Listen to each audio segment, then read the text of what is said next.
Alright, so this shader right here is not actually part of um, what I'm working on. It's just, I don't know, I just figured I would, as I was adding code, I needed just a shader to throw into a certain section to test out the code, and I just made something kind of fancy. Using some tutorials and whatnot. So anyways, let's say if I press the tilde key and then the plus, tilde key minus. Okay, so here's what we originally had. And then I can switch between rendering modes. So rendering mode, when rendering mode 0 is on, it always just displays whatever is in one of the memory buffers. And then when I turn rendering mode 1 on, then the rendering mode is either 0 or 1. And when the rendering mode is 1, it gives rendering control to whatever the current editor is. So right now, the editor index is 0, and I don't have like any code for the editor. It's just here's like the shader code in the slot for editor index number 1. And then here's a different shader code in the editor slot for editor 0. And then if we go to editor 2, editor 3, editor 4, notice that there's nothing there, right? So there's like just blank code in those slots. Let's take a look at what some of the code changes look like, because there were quite a lot, but I did put some breakpoints where the code changes were. First of all, you'll notice that I have an adapter of variables. This is because I realized the ways I was setting variables were still very tightly coupled with OpenGL and uniforms and whatnot. So this is just an adapter layer where I can call functions on this object to set uniforms associated with different objects, and it'll be easier to refactor. Say we want to use something like Vulkan, using this layer to separate my code from the OpenGL code when I'm setting variables that need to be synchronized on the GPU. This object is there to help with that. So let's go a little bit further down. We have our bootstrapping uniforms. So these are the values that I thought would be the foundational structure of the engine. Has memory, you've already seen. Then we have the render mode, the editor mode, the game time, and then a hot swapping index that will be from 0 to 16, 0 meaning inactive, and then 1 through 16 being one of the 16 subdivision rectangles of the master memory. Alright, let's keep going. So I'm just scrolling so you can, see everything in context. Okay, so the same uniforms, except they're in the shader, exact same names, has memory, render mode, editor mode, game time, and the dex hot, or the index hot, or the hot swapping index. Basically, it's kind of a weird name, but the idea is to go from general to specific. So it's an index, and what does the index have to do with? It has to do with the hot swapping rectangle. Alright, let's, and then, I'm not sure why I have a bookmark here. Nothing's really changed here, because it's the isolated memory and then the master memory. So that may have been a mistake on my part when I was putting bookmarks for things I had changed. Though I did not change, I think I changed some stuff here. So we have the Textile Fetch here, and then I also made a Textile Fetch that rotates the graphic as it's fetching it. So depending on the value of the game time variable, the Textile you fetch will be a different iteration of rotating the image continuously. So without doing anything fancy graphical wise, if you were to just use this Textile Fetch rotated on every single pixel on the screen, you would just see like this a rotating image. That's all you get. But it helps to it helps for creating some effects. I only added this because I was messing around with shaders, and this kind of helped. So X1 and Y1 is the center of the screen or the center of the texture when we're using the ISA memory. So this memory block here, and this is like your pixel coordinate, right? So we want to know, so we're going to create a vector from the center of the screen to the pixel coordinate, and then we're going to take the deltas, and then we're going to use ATAN on the delta Y and delta X to get an angle in radians, so AR, angle in radians. Also, what we want to know is we want to know the distance from the X1 to XY1 to XY2. So here's a distance formula. I hand coded it because I wasn't sure. Sometimes I've found WebGL kind of complains when I use types it doesn't like for functions, so rolling my own seems to help with that sometimes. So we're going to take the game time, which is an integer, and we just divide it by 255 to get it into a normalized float value like everything else, and we'll call it float time, so ft. And then our float x and float y, we're going to use a parametric circle formula.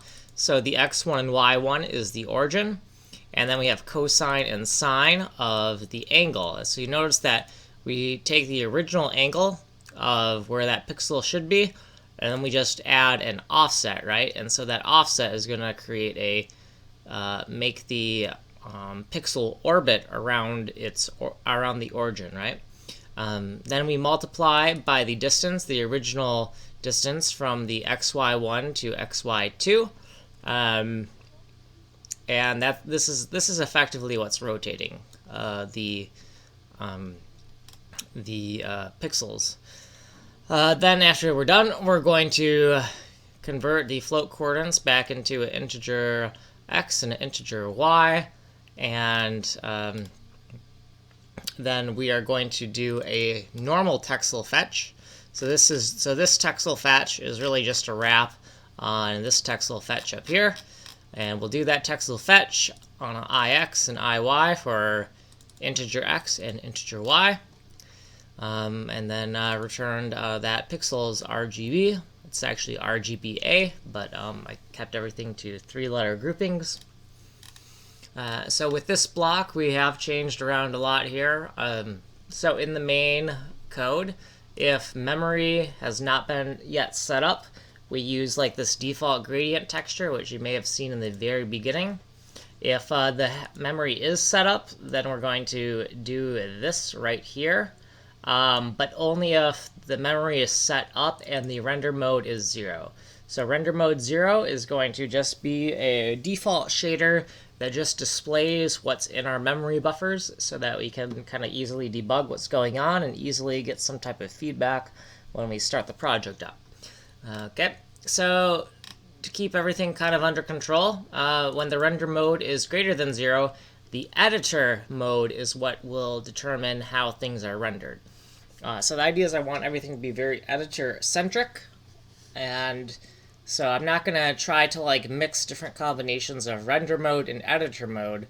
The idea is the editor itself is going to control how something should be rendered. The only exception to that is when the render mode is 0, and then it'll just use this default shader with nothing fancy just to show the raw data on the buffer. Because this is kind of gets out of hand, I started to write these for these different slots for editor mode 0, 1, 2, and 3. You see I just make some calls to A2JS fetch editor shader code with the appropriate number, and that will kind of inline these pieces here, which makes it a little bit easier to manage, and that's kind of why I did it. We can look at that really quick and then come back to our spot. So right here, it's pretty straightforward, right? You give it the editor mode, and then, you know, if it's 0, it's going to paste this code in, and if it's 1, it's going to paste this code in. And right now this is just testing things out because I need to have a way for when I'm switching editors for the rendering code to also change when I switch the editors. So that's kind of why I have this code. And the shader I have right now playing, this has nothing to do with my rendering algorithms at all. It's just something fancy because I had to put different shader code in some different slots just to see that it would work, and seems to work all right. Okay, so let's keep on scrolling down, see what other bookmarks I have down here. This is getting long. This. I just wanted to write like a little bit of code to like bootstrap what we had written previously, and now we have thousands of lines of code. Okay, so here here we have our different main uniforms, right? So the has memory, render mode, editor mode, game time, and then the hot swapping index. And here we are just, I believe, setting them up. Yeah, we are wiring up these name associations. So this is what is going to connect these variable names here in the code on the CPU side to variable names on the GPU side. So this is going to help make those associations within the shader code right here. And then these variables here are kind of what we are conceptually using in the code on the CPU side, or in the JavaScript, if you will. What else? So let's keep on scrolling down, I guess. So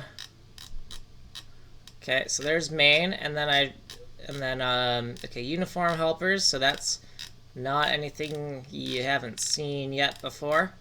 Though I did have to fix some bugs in it. Actually, I have some breakpoints here.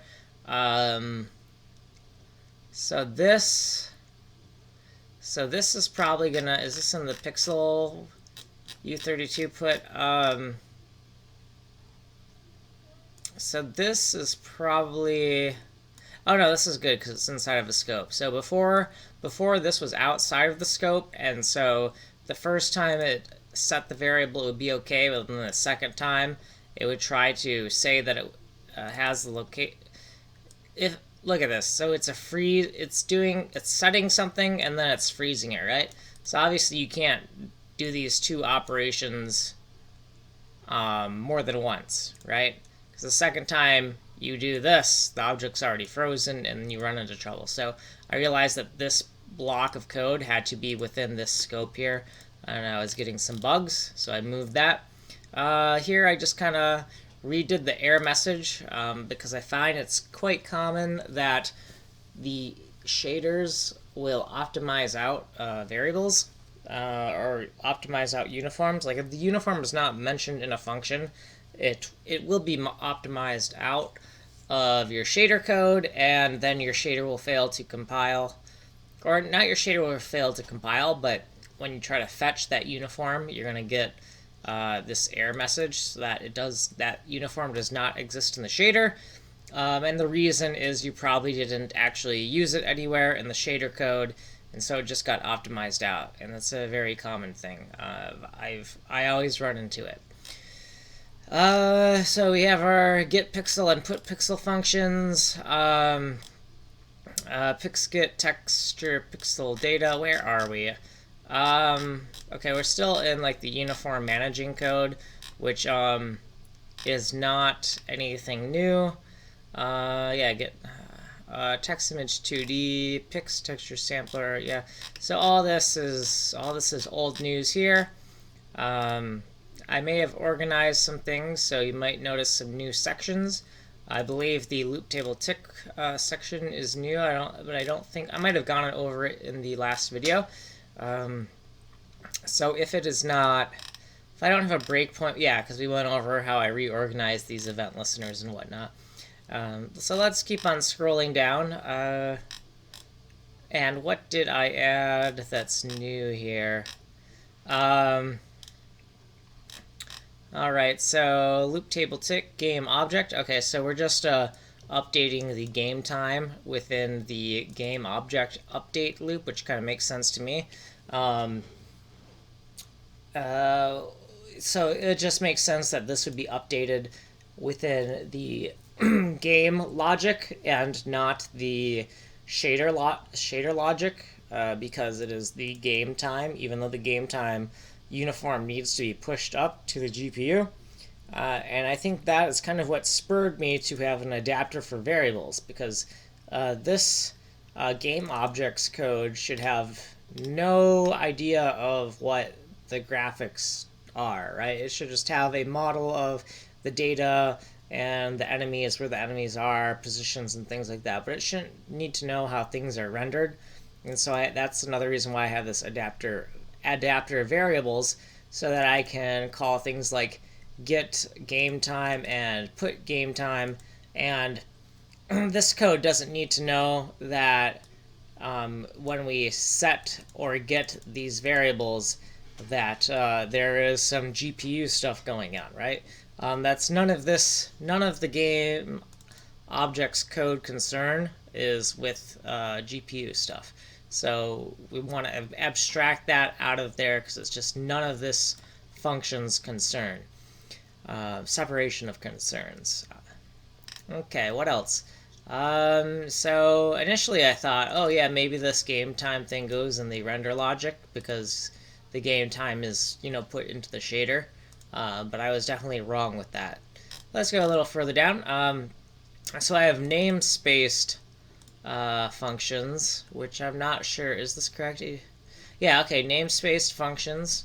So these are functions that should probably be put into the global function container. But even if they're put into the global function container, I still need to put them somewhere in the source code. So I decided, okay, I'll have a namespaced functions category that'll put all of that in. So this is the fetch shader, the fetch editor shader code function that we went over earlier. So I don't really have to go over this again. Scrolling down, we're at the end of that section. And then in our structs, I believe we have something new, or we organized it differently.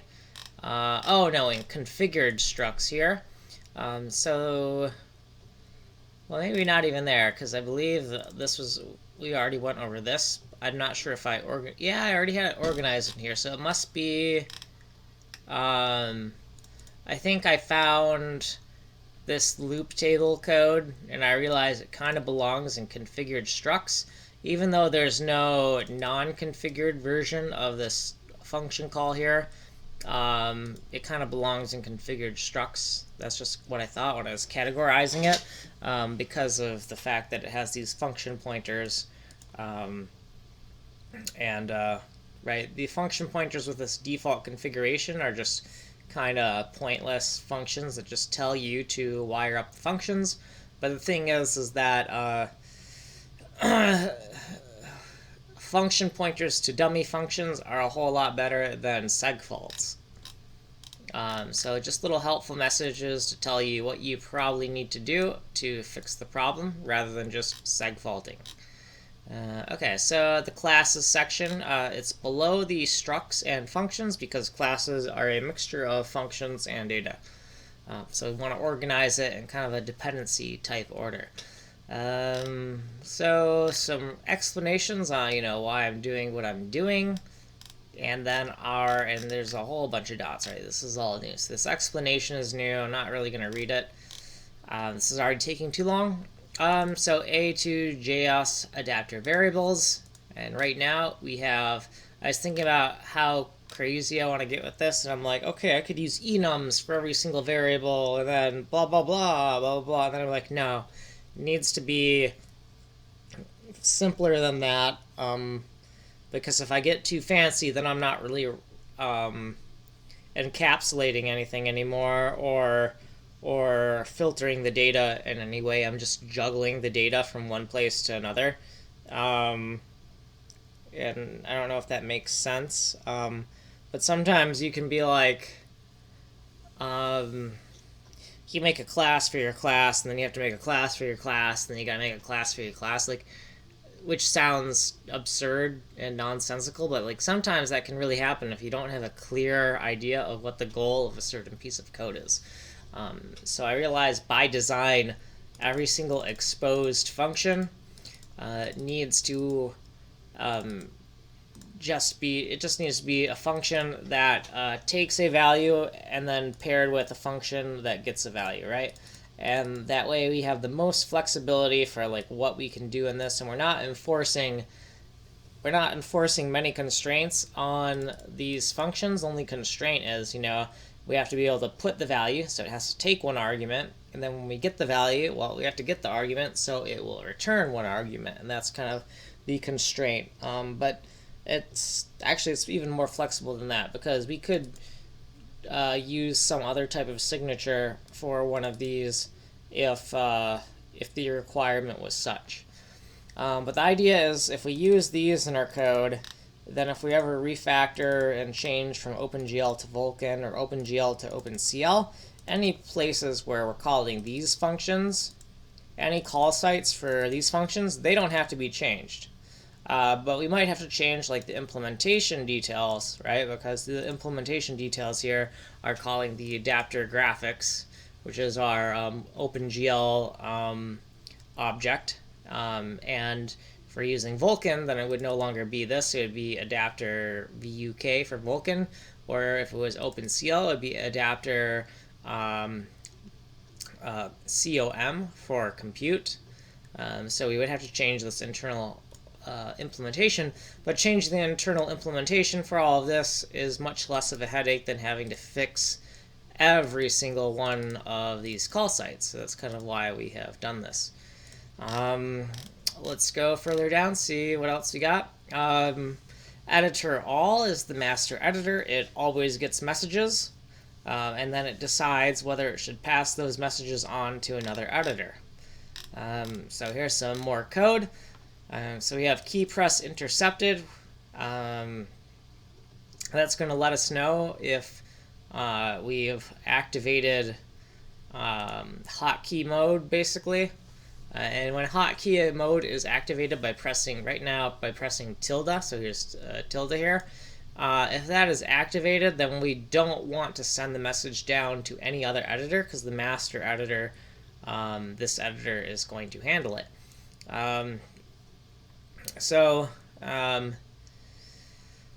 Basically, we're going to put the editor into command mode, and then when in command mode, the next key pressed is interpreted as some type of hotkey. So the next time the key down event here gets triggered, we're going to end up at invoke hotkey, and then we're going to handle the global event.key.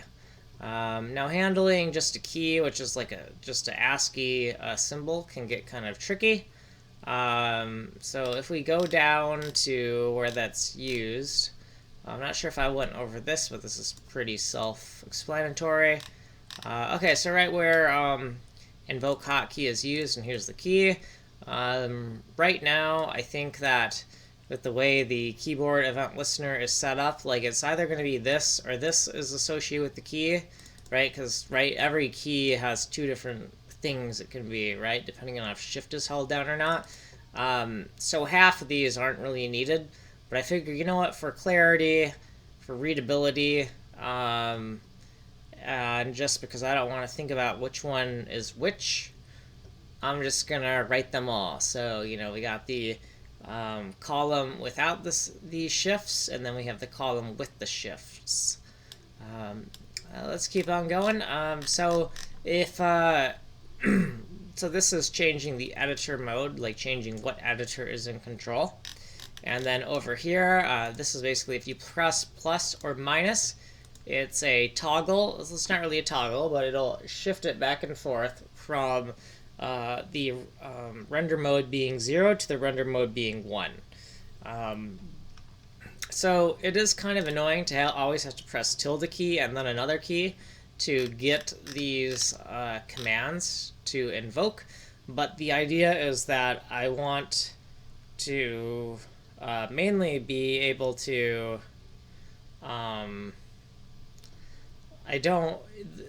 If since the master editor gets the messages first, if the master editor is going to be responsible for putting other editors into focus, and if I co-opt too many keys, then none of the other editors will be able to use those keys because it will conflict with the master editor. So to reduce conflicts, I'm just going to keep it very simple that anything done with the master editor requires you press tilde first, and then just to keep it really simple so you're not like having to like type long strings and then check them against lists and whatever, it's just going to be tilde key and then a keyboard key, and that's all it's going to be for activating different editors. And so right now we're just going to use, I filled out slots 1 through 9 and 0, and I don't have this many editors. I have only the master editor so far, but I figure might as well use all the top keys on my keyboard, all the number keys, for these associations, and that seems like it'll be enough for me to do everything I need to do. Like, I only anticipate needing like 2, maybe 3 different editor modes, but we'll see where that goes, what happens. Alright, so you've already seen the texture as uniform controller. Nothing has changed down here since last time. It's still not wired up because the first thing I want to do, or the next thing I want to do, is I want to get the rendering algorithm from the previous project into here and start doing some tile-like rendering. Alright, so let's keep on scrolling. Boy, there's a lot here. Alright, so comments section. So once we're at the comments section, then we're pretty much done with the code, because I made sure that the comments are always at the bottom, just because some people are very anti-comment. So the idea is whenever comments get way too verbose or obnoxiously long, I can just throw them down at the bottom of the file, and optionally I can leave just a small footnote, like a reference number in the comment, and then you can use that reference number to get back to where like the gigantic comment is in the bottom of the page. Boy, that was a big overview of what's going on. So I don't know, I'm just gonna swap over to this other screen so that maybe the thumbnail for the video will be able to what do you call it? Be this. What else? Okay, I think I'm done. Thank you for your time, and hopefully I didn't go over with all that explanation.